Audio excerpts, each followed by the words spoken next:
Hey there, Agam. Nice to meet you.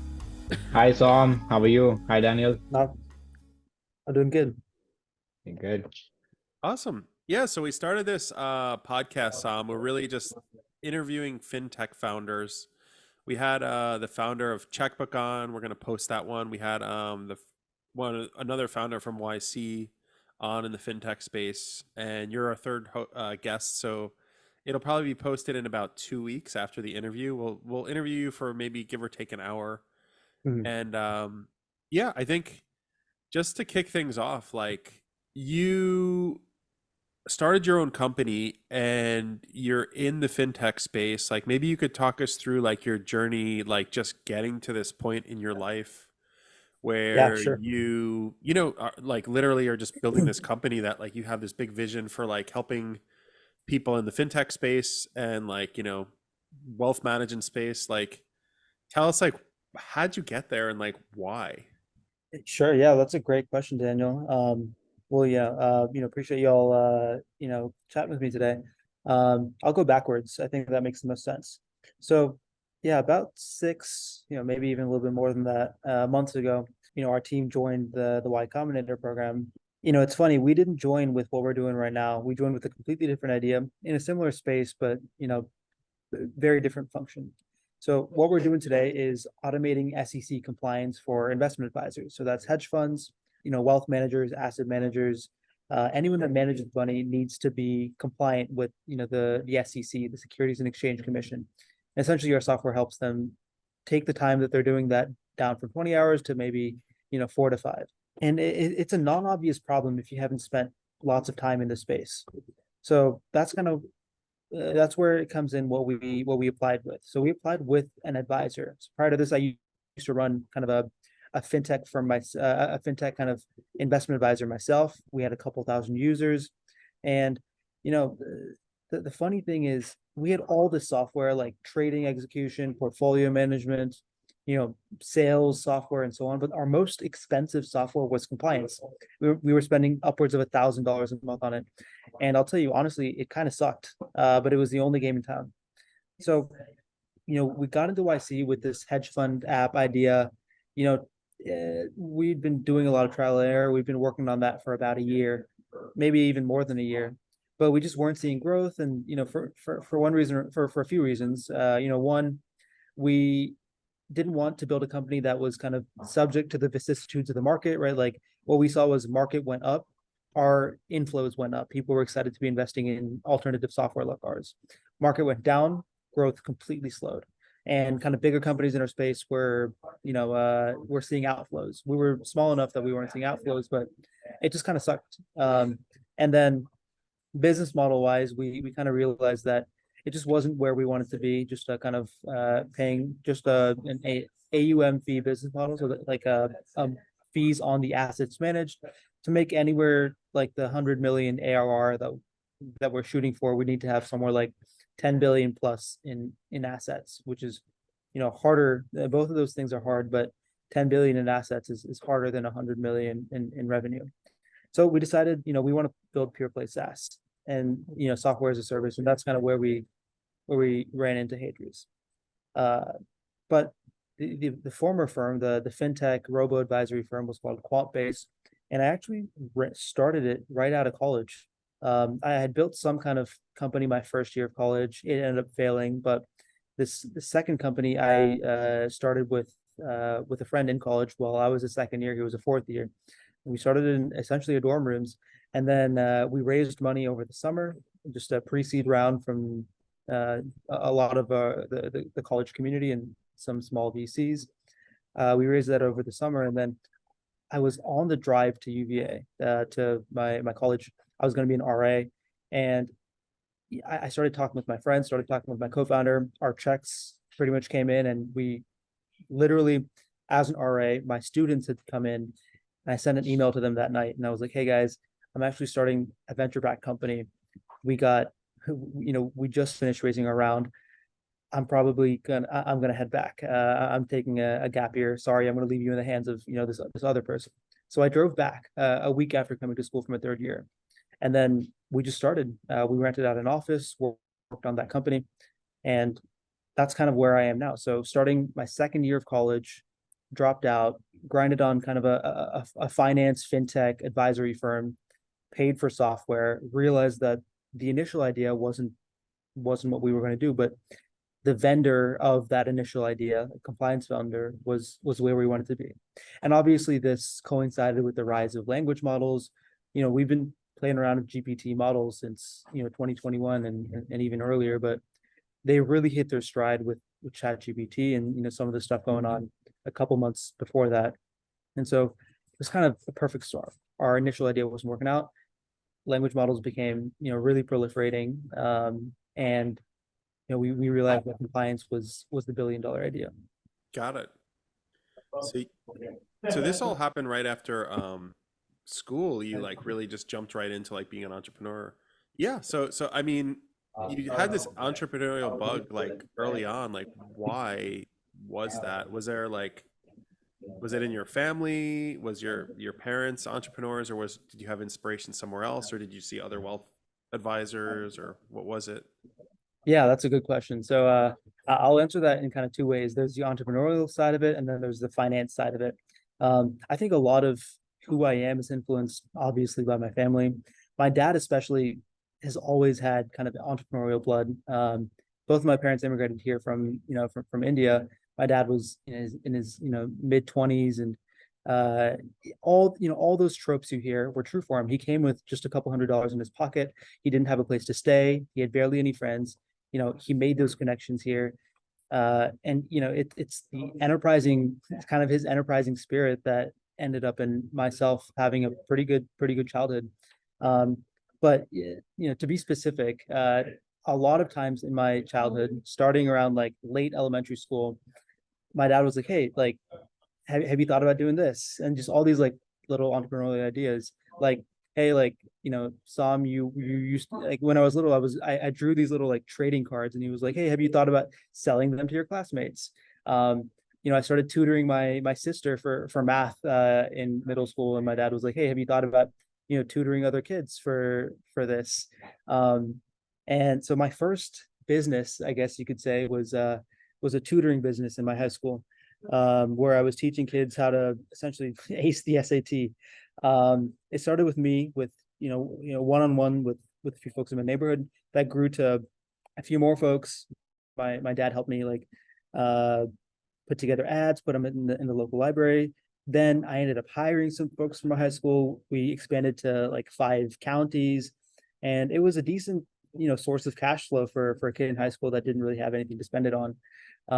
Finance wise, also a lot of it came from my dad. My dad is he's in the tech space, but he spent a lot of time trading. So he's one of those kind of Wall Street bets guys, and he's made a lot of money. He's lost a lot of money on options.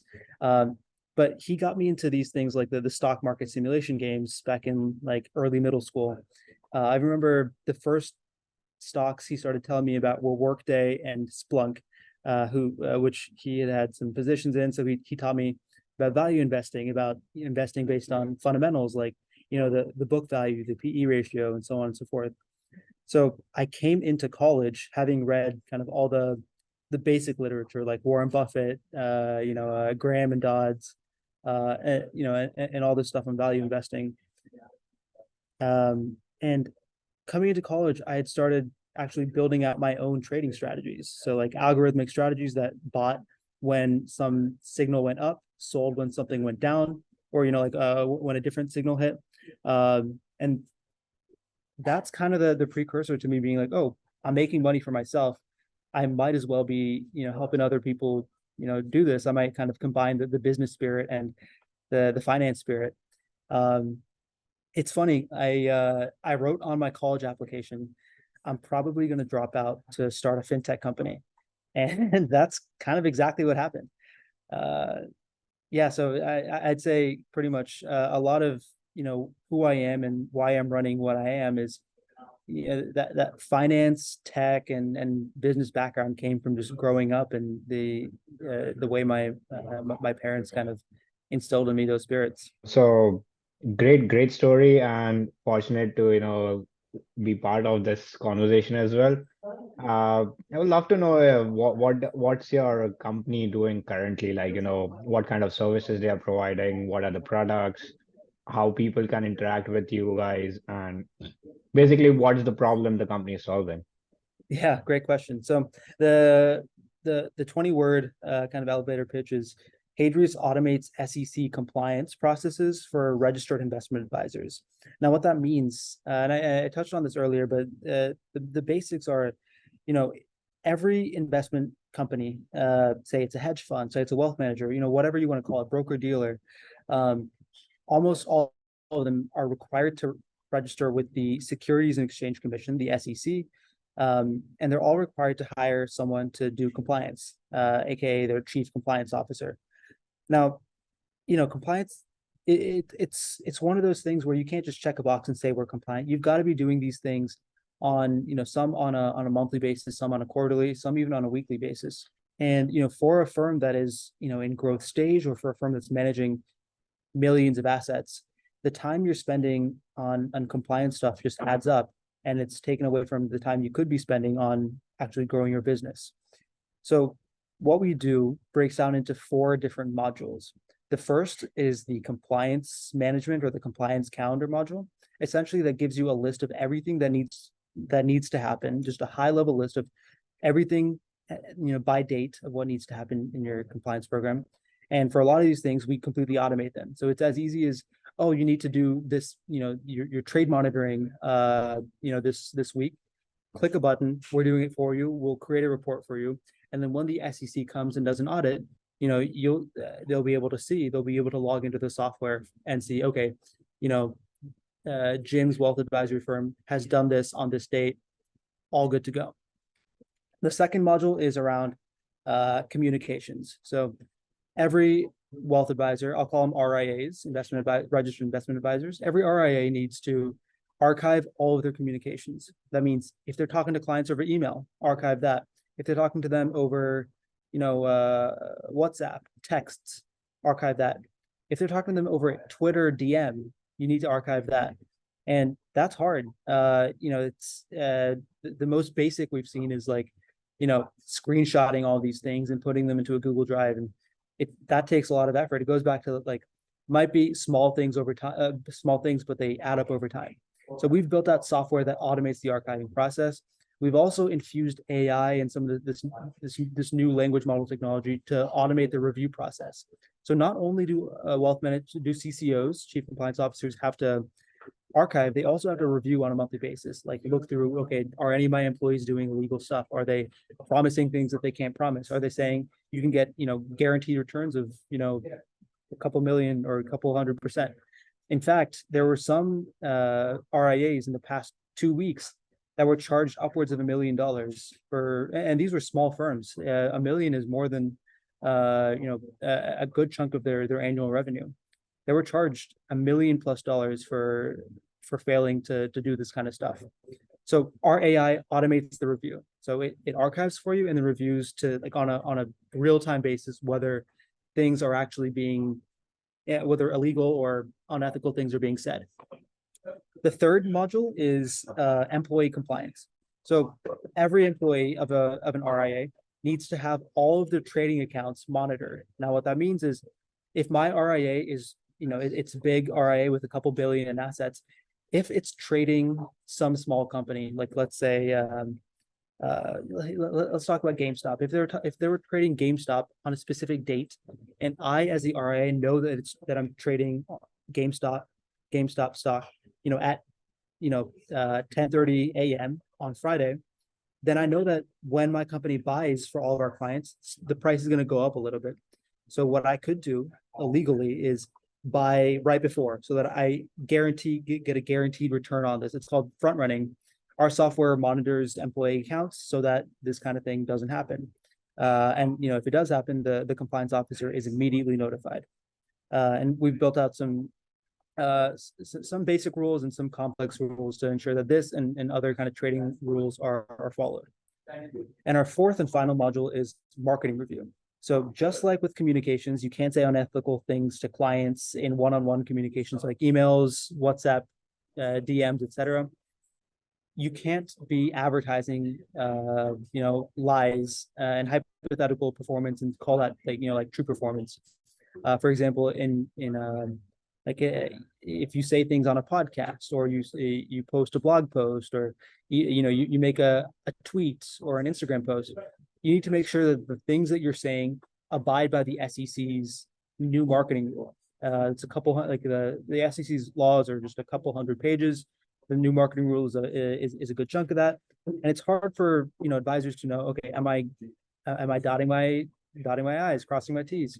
And so what they're doing right now is they're sending this all to a compliance firm, or they're sending them to their CCO.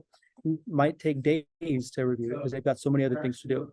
Our AI takes the document, reviews it in just minutes, and spits out, okay, this is compliant, this is non-compliant, here's how you fix it, and so on.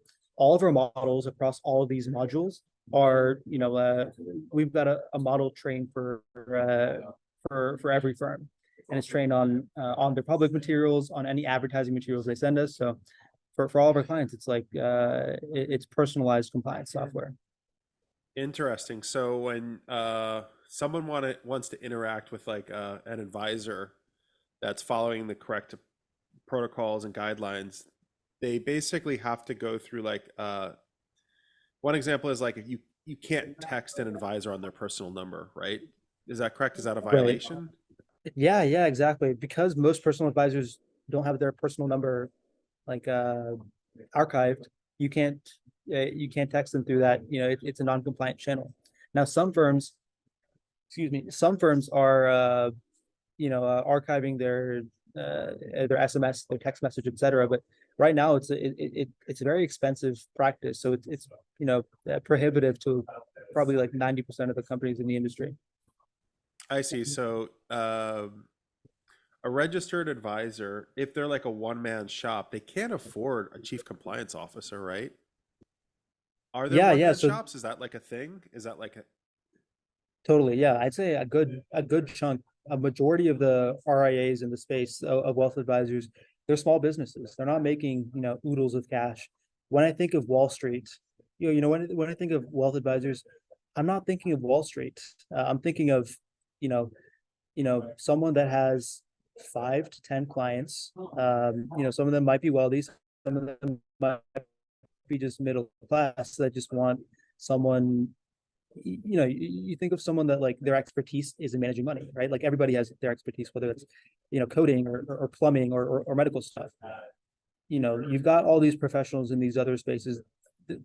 RIAs are financial professionals of all sorts of shapes and sizes. Some might be working with just a few clients and they're making like just enough salary to pay one person per year. Some are the biggest companies in the world.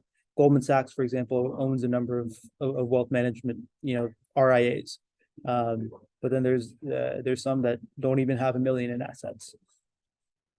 And so going back to your point, Daniel, like not all firms, and very, very few of them can afford a full person to do just compliance. So what ends up happening is, the president or the CEO, whatever, is also wearing the compliance officer hat. And as you can imagine, you're juggling all these roles. You're not doing either of them perfectly well. I see. So your software actually is needed. It'll save them a lot of time and money because they don't have to hire someone and they're not doing it themselves. They can hire you guys to actually handle all that compliance for them. So you guys actually handle all of it. You handle all that compliance, or just a piece? Is there a piece that you go to, or? For larger firms that have kind of pretty specific needs, we refer them to some of our compliance consultant partners, because every firm is going to have nuances, etc. At the end of the day, we're software, we're not consultants, and there's always going to be a need for that interplay. Really, the piece that we do best is the tedious tasks, like reading a big manual, clicking through bunch of software, the stuff that compliance officers are spending anywhere from 10 to 20 hours a month on. That stuff we've been able to reduce more than 90%. Wow, that's impressive. So I guess another question for you, you're actually protecting the consumer too from, I would say, like nefarious activity. So you're really kind of defending the consumer when they hand their money over to like an advisor. If they say they're, you know, fiduciary and they're using your software, it's almost like a stamp of confidence in a sense that there's more than just, you know, someone's word. It's also a third party company that's actually doing the auditing. In a sense, it's like you're an auditor. I mean, you're not auditing per se, but you're doing just the compliance work. But I guess you view yourselves that way as like a defender of Yeah, like, you're 100% right. got it. Probably Yeah, yeah, I you can be appreciate the that. standard in the industry. Like, you know, if a advisor is compliant by Hadrius, it could be a standard. Like, you know, okay, this is the quality which we follow. We are compliant Right. by. Exactly. Exactly, Agam. Yeah, like that's the dream, right? People look to us as the standard bearers for compliance. And yeah, there's two things I want to say there. The first is to be honest, there's so much information that flows through, you know, a compliance program on a daily basis. One human or even a team of humans isn't going to be able to review it all. I think one of the key, you know, interesting things about using Hadrius or just in general, like language models in the process here, is that you can use technology to review it all. Now, whereas in the past, for a lot of compliance officers, because they didn't have hours in the day to do all this reviewing, they resorted to random samples. And so it might be like a 1% random sample of all emails in a specific month. You know, with our system, we're able to do a review of every single email. So that is, you know, like 100 times with, 100 times, you know, kind of compliance purview of the status quo. And then I think the other thing to think about is compliance regulation by the SEC. You know, a lot of advisors think it's find it a burden just because it is a lot of stuff to think about, but it's there to protect consumers. And so in the perfect world, you know, the stuff is put down so that consumers are safe, and then it's easy for RIAs to comply with them because all they have to do is click a button, and you know that button ties their shoelaces, right? It irons their shirts and makes sure that they're exactly where the SEC wants to be. And that's where we imagine our software will be in the midterm. So there are some scandals out there like Bernie Madoff and others like FTX. I think it just makes, I mean, it makes it more safe where they have like you guys like as that protection mechanism where people are not taken advantage of, because people could say they're a fiduciary. Do people actually do the research? Right, like, but if there's like a stamp or a login in the future, that'd be of what that means, for for like individuals to be like, okay, there's this official stamp on their site, they're a part of the protected, you know, regulation. Right, exactly. How does AI help? Like, is AI, like in the compliance space, like, are you feeding the models the regulations? Like, you're feeding it like you're creating your own model, like, or are you using something else? Like you mentioned ChatGPT and testing that out, but like, you guys envision building your own thing? Are you like using the like AWS type ChatGPT type technologies? Like, where do you envision yourself going, like long term? Yeah, that's a really good question, Daniel. So I think, you know, one of the things about, you know, large just language models in general is they're really good at capturing the nuance in language. And you know, when you zoom into it, that's what compliance really is. It's saying, you know, look at this sentence, look at this paragraph, look at this, you know, this blog post, and you know, dig through the nuances and tell me whether there is anything that I need to be worried about, you know, from the standpoint of a consumer or a buyer or an investor. And you know, turns out language models are not only good at doing this, but they're also good at doing it on in a scalable way. I think, you know, there's nothing new about the metaphor of like, you know, AI ChatGPT is just like a really motivated middle schooler, right?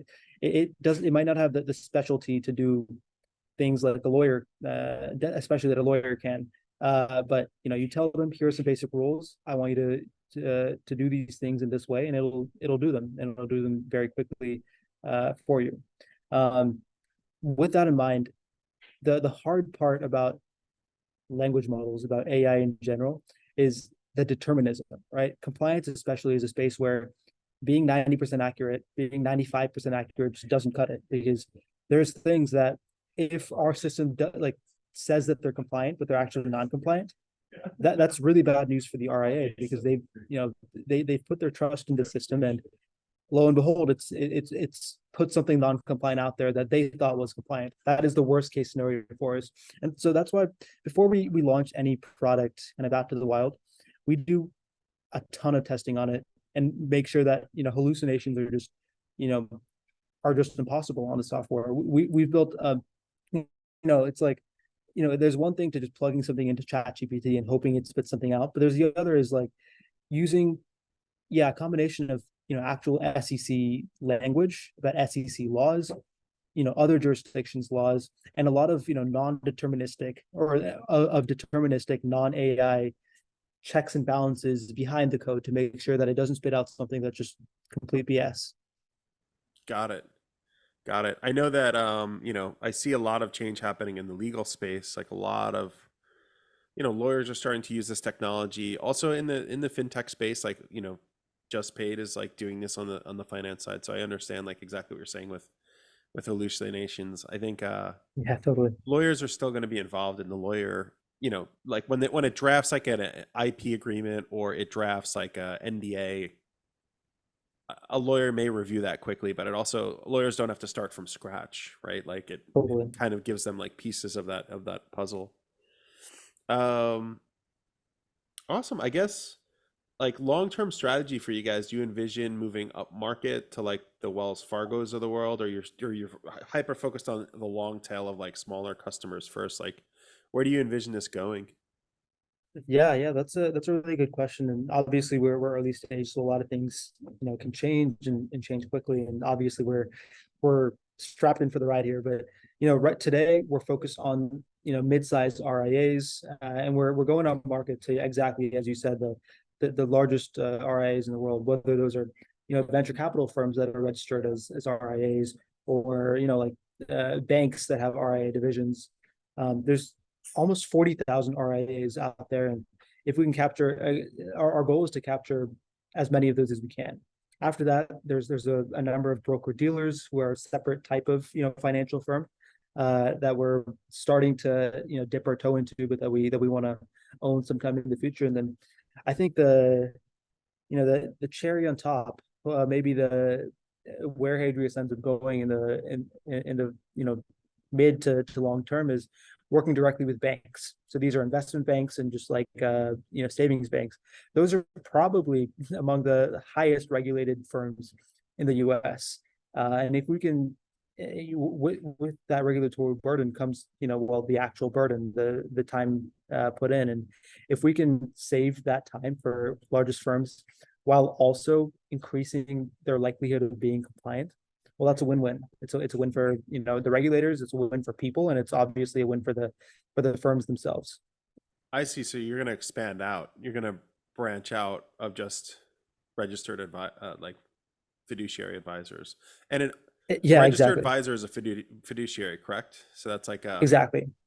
Yeah. So when you think about like when I say registered, you're registered with your state. If I'm coming from California and I'm registering as a small advisor, I'd register with California. If I'm registering as a larger advisor, or like there's different kinds of distinctions. If I'm registering as an internet advisor, for example, or an international advisor, I'd be registering directly with the SEC. So when I say registered advisor, the assumption is that you're fiduciary, because you're registering with a body who you're essentially promising to be a fiduciary to your clients. Now, another question is, I don't know if you have any competitors. Like in a lot of spaces, like the high speed frequency trading, there's a lot of competitor software out there, right? In the there's the Robinhoods for like just trading shares for free. There's like a lot of competitors out there. In your space, there's really not many firms doing what you're doing. It's a very new space. So are you guys the only one doing this, or are there competitors in the space? Yeah, there certainly are a number of $1 billion plus size firms that are focused on the RIA vertical, and many more that are focused on broker dealers and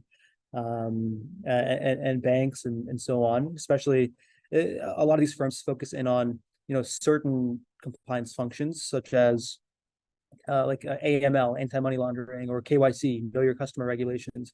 But I think the key thing we're bringing to this space is, one, we're bringing, modern tech. Forget about AI. We're bringing, user experience, like a good UX to the space. And one of the things my team jokes about is we're bringing the React framework to the space. A lot of the folks are still built on PHP and even older systems. A lot of the things, you'd be surprised, folks don't jump at the AI things that we're doing for them. Instead, one of the coolest things that they find about the software is, it has good UX. Our CTO is ex Google and has spent a lot of time on, design and, the look and feel of things. And I think overall, that's what we're bringing to the space. That's kind of our competitive edge. It feels good to use. It works. And, sure, you can bring in customers and say like, yeah, this stuff is automating. But the way we're, our retention is 100%. And the way we're keeping these users is giving them a delightful experience. And when they do run into problems where, our time to answer is, like oftentimes less than an hour. Great. Yeah. So I am curious to know about, what's the pricing model? Do you charge a platform fee? Do you charge like a service fee, or is it on the monthly subscription? How do you go with that?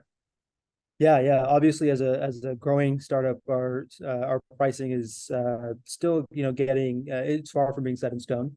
I will say we do charge by the module, and it's for some modules, it's kind of a month-to-month fee. For some, we do ask for like an annual contract, but it's a SaaS fee. The price that we quote is the price that our customers get. There's no kind of, one of the things that I think is still in the industry today is like nickel and diming. And so the price that you advertise ends up being a third of the price that you're actually charged as a firm. And that's not what we do. We're one price. That's the price you pay, nothing else. So how do you reach to their potential customers? Like as a like you do educational podcast or some content regarding that, and how do you pull your customers? Like how are you finding your customers right now? Yeah. Maybe we should do a podcast like you guys. Right now, so far, we've been doing a lot of, cold emails, intros to people in our network. Being a indie advisory space ourselves, for the past couple of years, we've met a lot of folks, so we can just, shoot an email over to and catch up and ask for intros, especially if they're already customers of ours or really like what we're doing. LinkedIn has been a great help for us. There's kind of a meme in my team that like, Som is the compliance guy. I try to post, 3 to 4 times a week on LinkedIn, and one of the things I've embraced over the past year is cringe is good on LinkedIn. And so that's the theme of a lot of my posts, just really getting into it unabashedly, talking about Hadrius, about our team, about our growth, and using all the tricks in the book to get our name out there. So far, it's been working. A lot of our clients come in from inbound because they've seen my posts, and that's exactly the way we want it to be. In fact, we were at a conference last week, and some folks were like, "Hey, like Som, I've seen your stuff." So it's cool to be. We're obviously very early stage here, but we're starting to become kind of to be a recognizable face in the industry. And that's just that's an awesome feeling to have. I guess just talking about the darker side of like the fiduciaries and being a fiduciary, like what was like one of the worst offenses that happened in the last couple of years that you feel like you could help either the advisors or the consumers? Like, was there a story? Was there like a big story out there? I know FTX was not a registered advisor. Bernie Bernie was not a registered advisor. Like some of these people were not registered advisors, which is a risk for the consumer. But like, was there like a case where like your software would like help, like maybe 1 or 2 stories over the last like 3-4 years that happened? It's crazy. Yeah. Thanks for asking that. it surprises me that some of these stories are still happening. But recently, I told you the story of the small firm that got charged $1 million for doing some pretty much like promising hypothetical performance of like a couple thousand%. That was just 2 weeks ago, and just about a month and a half ago, some big firms that you might recognize, like Goldman Sachs, et cetera. I don't know if Goldman itself was charged, but firms of that caliber, firms that you would see walking down Midtown in New York, huge banks, were charged big number, like in the order of magnitude of 100 million or so, for not getting their communications right. They weren't archiving, or they accidentally deleted, a couple 100,000 emails, and that kind of stuff doesn't fly. There's a concept in compliance called like worm, or like worm compliance archiving. That means write once, read many. And the idea here is, when I send an email through Gmail or Outlook, it gets archived on our platform. When I delete that email on Gmail, it's not deletable on our platform. It stays there. When I go to the Hadrius platform and I, make a comment like, "Oh, this was meant to do this," and I hit save, when I edit that comment later, the initial comment wasn't deleted. We just add kind of like, it's been edited to this and so on. So anything you do on the Hadrius platform is, stays there. There's nothing that can be saved to the platform and then deleted later. So the point I bring up there is, it's crazy to me that, firms are, accidentally deleting hundreds of thousands of emails, and there's nothing that, they haven't set up any kind of archiving solution for it. Archives have existed in the past, and that's just wild to me. But their loss, Hadrius, is less than 1% of the fee that they've been charged. And it may not even be nefarious. They might just be like, "Oh, we don't want these emails from these spammers." Like, I don't know, Walmart. Walmart's not a spammer per se, but like they may get like Walmart unrelated emails, and they'll say, "Let's delete that." Accidentally deleting relevant, important data from email, which is 100%. scary, because maybe a customer is talking about buying Walmart stock, right? And then they just like delete everything with Walmart, and then boom, like the spam is deleted, but also like 25,000 emails on Walmart stock are accidentally deleted, which would be horrible. I mean, that probably happens in the industry by accident. So you guys are archiving email, which is amazing, to protect the advisor from getting slapped on the wrist from, I guess it's the government that's regulating all of this, so they get a slap on the wrist from the government.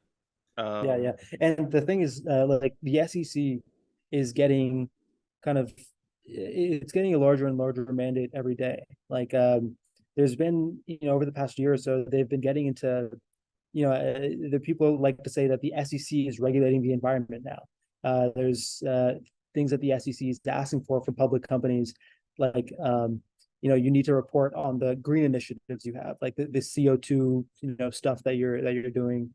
And I think it's great, in a sense that, like, now it's forcing companies to, companies might put on a happy face, greenwash their social media and say, "Oh, we're doing all these things," but now in cold hard numbers, what are they actually doing? It's great, but it's also another burden, and that's another space that we're hoping to expand Hadrius to in the future. So it's making it harder for fiduciaries to do their job, maybe you're saying, unless they have software like yours, because then they're going to have to like take on that burden also, which makes their job harder to. They're not just managing the accounts and making sure the customers are making the money they should be. They're also doing all this other stuff, misdirecting all of their resources. Do you have any other, like, one more story out there? Anything interesting that like you feel like you guys would protect from? Obviously, Bernie Madoff. How did that even work? Well, people may not even know who Bernie Madoff is. How did that even happen? And like, why wasn't he a fiduciary? And why were people giving their money? I don't even know the whole story. I just know that he's like, he's the example out there. And I'm like, okay, God, there's a guy, and somehow he took everyone's money, and that was the end of that. And he basically did whatever he wanted. Like, how does that even happen? And like, why weren't you involved in that? Like, protecting people? Like, right. Yeah, obviously Bernie was in the kind of pre-compliant software age, so it was harder to, stay abreast of everything. But yeah, let me see if I can kind of recount the basics of that story. So pretty much, as I understand it, he was known for posting really, really great returns. He was a pretty, he was a high quality manager back in the day. But what ended up happening was, maybe one year his returns weren't as good as he wanted them to be. And, obviously he started off probably doing really great high quality stuff. But then one year that kind of went down a little bit. And so he decided, hey, I might take the, new deposits from new investors, give them to old investors and kind of cook the books in a way, right? Like show that they've got high returns. And you do that once and you're kind of hooked. And the way I understand it, obviously I don't have all the details, but that just kept going on until eventually the flow of new deposits has to stop or isn't enough to, you know, cook the books for the older investors, kind of like, Ponzi style. And uh, regulators found out. He, he went to jail, and the rest is history. Now he's synonymous with financial fraud for forever. The way compliance software comes into here is you connect the software to your main trading account, to your employee trading accounts. Then you're able to see, okay, what was the trading account actually invested in, when was it invested in this, and does this correlate with the returns that the account is showing, right? For example, like if my account was invested in Apple and Apple only returned 3% over the year, but my account shows a 10% return, that's a red flag. And that's where the software would say, okay, something doesn't add up here. Got it. So you're really connecting to email, you're connecting to text, you're connecting to trading accounts, and you're really making sure they're not doing anything nefarious, like just by the Exactly. book. I see. So I guess Exactly. in the past, in like 1910s, 1920s, it was kind of a free for all where like you could do anything as Definitely. a broker and an advisor, like there was no regulation. Is that true? Or was there, I guess there was There some regulation, but definitely way fewer regulations, right? Like all these, there's been lots of huge financial events since then, right? The Great Depression, Great Recession, Y2K stuff, obviously notwithstanding bubbles, but also like the 1987 financial crash, the flash crash. The introduction of computers into the trading system means that, you know, there's an idea of cascading, and this is getting out of compliance and more into just trading. But the the idea of cascading is I see two restaurants in front of me, both of them are empty, so I pick one. The next person comes, sees one that's empty, sees one that has one person in there, goes to the one that has one person in there, and so on and so forth until one restaurant has 0 people, the other one has 100. So algorithmic trading is like the one of the things that may have led to the flash crash is bots saw one bot sell, so the next one sold, and so on and so forth until the market just completely crashed for an entire day, um, which brought on regulations about market stops and so on. For example, the S&P, I think, automatically halts trading for an entire day if it drops more than 20% to make sure that stuff like this doesn't happen. And a lot of this is through regulation. interesting. Okay, so there's regulation around that. There's regulation around the advisors. Uh, Exactly. And there's eventually we're going to want to like a few lawyers on the team, like full staff securities lawyers, because the amount of regulatory guidance in the financial world increases so much every single day. What we're focused on is software automating the things that we've already done in the past. But as we move into broker dealer territory, bank territory, like exchanges, public companies, and so on, we're going to be increasing our team to have the best people for the job. so you're almost like a so you have a lot of these people that are at these big firms, like you mentioned Goldman Sachs, Fidelity, Charles Schwab, all of these guys. A lot of these fiduciaries are probably hesitant to start their own firms because they see all the compliance and regulation. But I guess you're also allowing them to go off on their own because you are enabling them to do this at a cheaper cost to like just jump into the game and get their own client base, because a lot of these fiduciaries at those big firms could just do this on their own. They may just not, because there's no infrastructure. But now you're kind of enabling that infrastructure, kind of like what Y Combinator is doing for startups. It's like, oh, I should Totally. just go work for Google, because no one's going to give me money. But now there's Y Combinator. It's like I could go build my dream, So you're kind of Right. allowing that at scale for like many, many fiduciaries. And I guess the Exactly. cost is reasonable, right? Like, so. Exactly. Yeah, we have, tiered plans, obviously, like a large established firm is going to pay way less than a startup, one-man shop. The general idea is, if you want to quit your, big advisory role and, take a shot at swinging for the fences, you are going to want to, in the past, you were going to have to hire people to do all your, like to do all these things, which honestly made it prohibitive if you were starting from $0 of revenue. But, with things like Hadrius, et cetera, there's, Hadrius, other kind of back office software, portfolio management software, and so on out there that one person could really, make a claim at having a fully set up shop.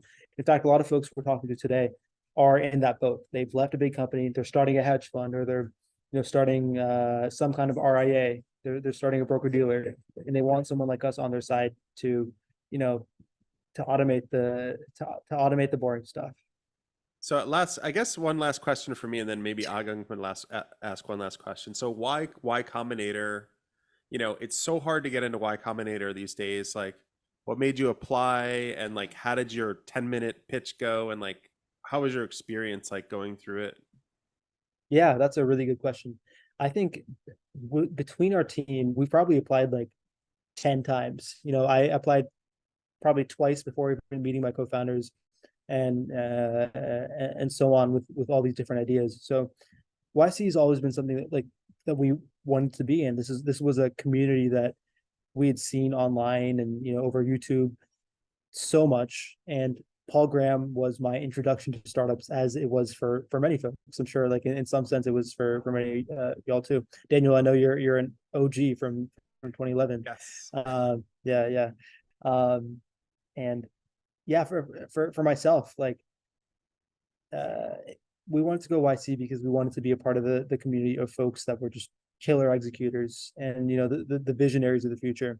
Now, coming down from visionary ideals and all that stuff, our 10-minute like our interview, it went pretty smoothly. We've gone through a few interviews in our time, and our chat was with Michael, Dalton, and I think a few others, and it was really funny. Like they turned the video on, and it was all of them just like with their hands kind of on a table, kind of scarlet lighting, as if you were in like a pitch room. We talked to them. They asked us about what's the defensibility of your business, and this was back before we were Hadrius. We were the trading company, but I think they told us they liked the way we thought about our answers, the numbers we had to back them up. We weren't, vision was important to us, but we backed it up with numbers. We backed it up with the amount of thinking we'd done behind our answers while still keeping them concise. But a month into YC, we talked to our group partner Brad. Brad has been just an integral part of our journey. Honestly, without Brad and YC, we probably wouldn't have been here.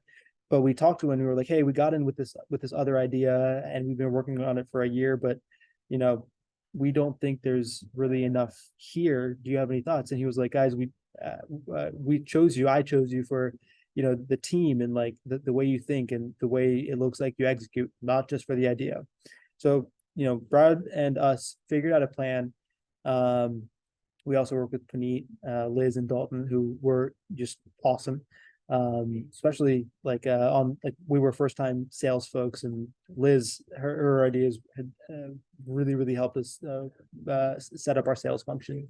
But they helped us figure out how to get from pivot hell into a functioning idea, and we're incredibly thankful for that.